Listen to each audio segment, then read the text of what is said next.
अस्सलाम वालेकुम। क्या हाल चाल है सबके। अल्लाह ताला से दुआ है कि सब अपने घर में खुश और आबाद रहें, सेहत और तंदुरुस्ती वाली ज़िंदगी के साथ। आमीन सुम्मा आमीन। जी जनाब, सुबह हो चुकी है और हमारे घर के काम शुरू हो चुके हैं।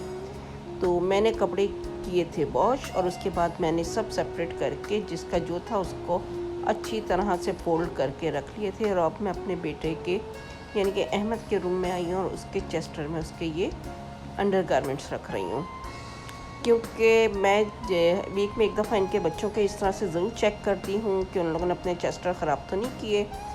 क्योंकि लड़के हैं तो वो तो मुझे ये होता है कि कहीं ऐसा ना हो कि निकाली और एक जो चीज़ निकाली बस वही पहन के और फिर बाकी के कपड़े ख़राब कर दिए। लेकिन अल्लाह का शुक्र है कि मेरे बच्चे बड़े ऑर्गेनाइज्ड हैं। और ये देखें, जैसा कि आप देख सकते हैं कि अहमद के चेस्टर में नीचे आपको शर्ट्स नज़र आ रही होंगी, उसके ऊपर उसकी शॉर्ट्स हैं और फिर उसके ऊपर उसके अंडर गारमेंट्स हैं। तो मैं ये देखें इस तरह से चेक कर रही थी और मुझे बड़ी खुशी हो रही थी कि चलो अल्लाह का शुक्र है कि इसने मैसी नहीं किया हुआ।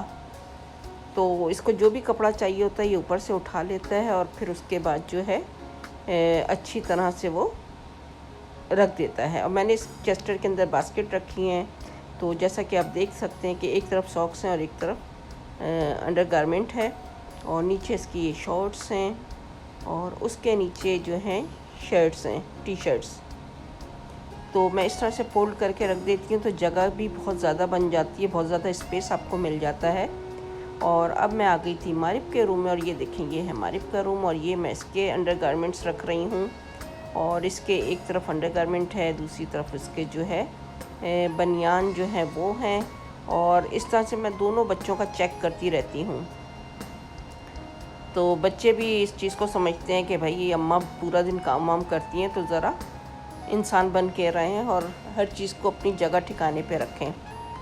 तो आपने पहले भी मेरे ब्लॉग्स में देखा होगा कि मेरे बच्चों के रूम कभी भी मैसी नहीं होते।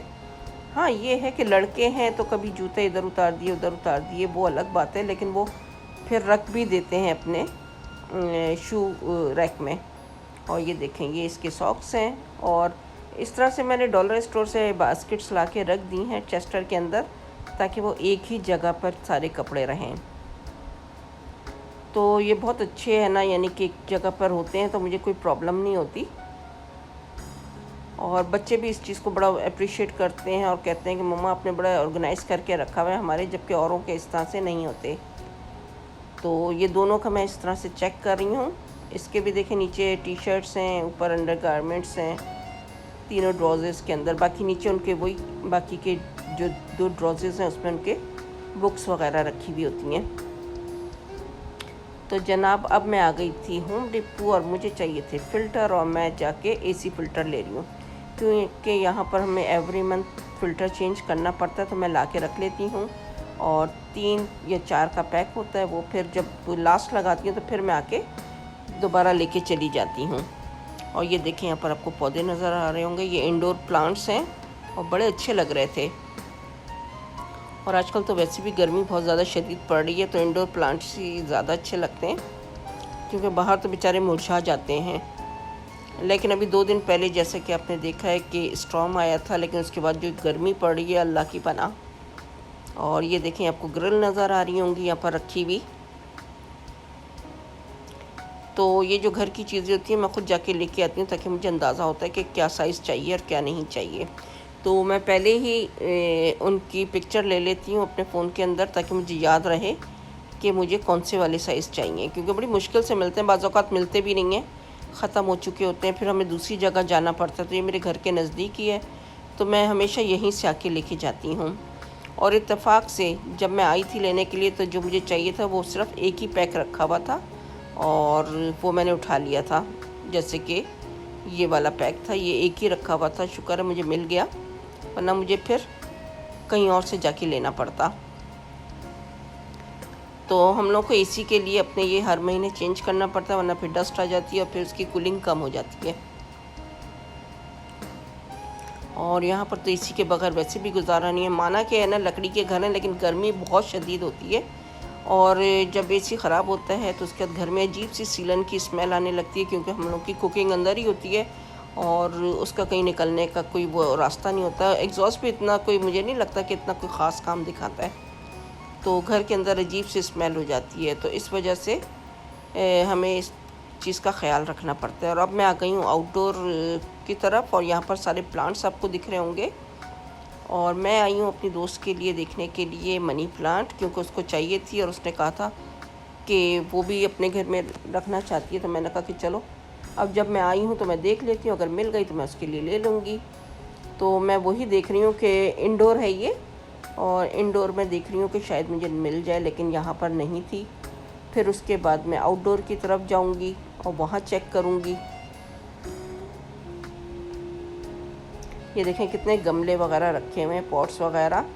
तो ये है कि मुझे जब भी चाहिए होता है मैं यहीं से लेके जाती हूँ। एक तो ये घर के करीब भी है और फिर रिज़नेबल प्राइस भी होती है, और आपको हर चीज़ यहाँ पे मिल जाती है। और मुझे चाहिए थी कुछ इस तरह की नेट के मेरे पौधे बच जाएं, क्योंकि गिलहरियाँ जो हैं वो पौधों का सत्यानाश कर देती हैं, उनको ग्रो अप नहीं होने देती, और आके उसकी पूरी मिट्टी जो है वो निकाल के फेंक देती हैं। तो उसकी वजह से उसके जो रूट्स हैं वो निकल आती हैं बाहर और पौधे जलने लगते हैं। तो ये देखें आपको पौधे नज़र आ रहे होंगे, और किस्म किस्म के यहाँ पर पौधे थे, बहुत खूबसूरत लग रहे थे। और ये देखें कलरफुल से कितने प्यारे हैं। ये शायद कैक्टस जिसको कहा जाता है, तो कैक्टस के हैं और डिफरेंट कलर्स में ये, तो बहुत ही हसीन लगते हैं ये।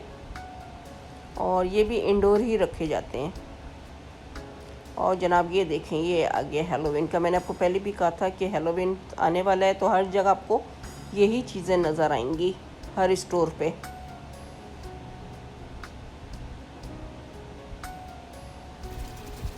जी, तो उसके बाद मैं घर आ गई थी, और घर आके मैंने बनाया था चने की दाल, गोश्त और चावल। और अब मैं इसकी भुनाई कर रही हूँ, क्योंकि गोश्त तो मैं ऑलरेडी पका चुकी हूँ, और अब मैं इसके अंदर ये दाल डाल रही हूँ बॉईल करके। और जैसे कि सब बनाते हैं वैसे ही बनती है, तो इसलिए मैंने इसकी रेसिपी देना ज़रूरी नहीं समझी।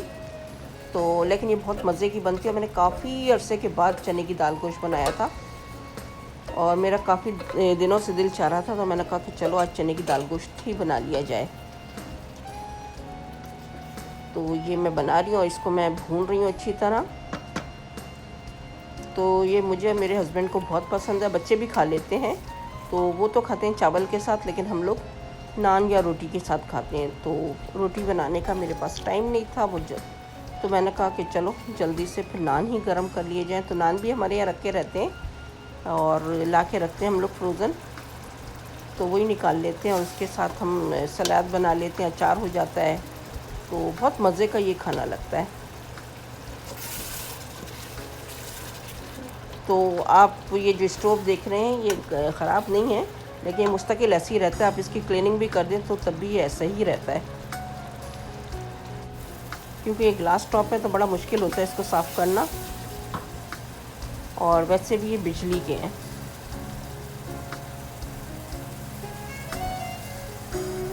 तो अगली वीडियो आप ज़रूर देखिएगा, और मैं आपको दिखाऊंगी कि मैं कहाँ जा रही हूँ, और मैं अपनी पैकिंग दिखाऊंगी, और इंशाल्लाह आप लोगों को पसंद आएगी। और मैं जहाँ जा रही हूँ रास्ते की पूरी वीडियो बनाऊंगी, आप लोगों के साथ शेयर करूँगी। तो वीडियो ज़रूर देखिएगा। और ये देखिए मैंने इसके अंदर वो जो जिसमें चने की दाल बॉयल की थी वही पानी मैंने इसके अंदर ऐड कर दिया है, ताकि उसका जितना भी फ्लेवर था दाल का वो उसके अंदर आ जाता है। तो मैं उसको डिस्कार्ड नहीं करती, वो यूज़ कर लेती हूँ। जी जनाब, खाना हो गया हमारा तैयार, और ऊपर से मैंने गरम मसाला डाल दिया है, और ये हो गया सैलेड। और हम करते हैं अपने खाने को एंजॉय। तो आप लोग भी देखिए और बनाइए, और बहुत मज़े का खाना तैयार होता है। कभी कभी सिंपल खाना भी खा लेना चाहिए। तो यहीं तक थी मेरी वीडियो, मुझे दीजिए इजाज़त। इंशाल्लाह अगली वीडियो में फिर आऊँगी और आपको अपनी तैयारी दिखाऊँगी। जब तक के लिए अल्लाह हाफिज़।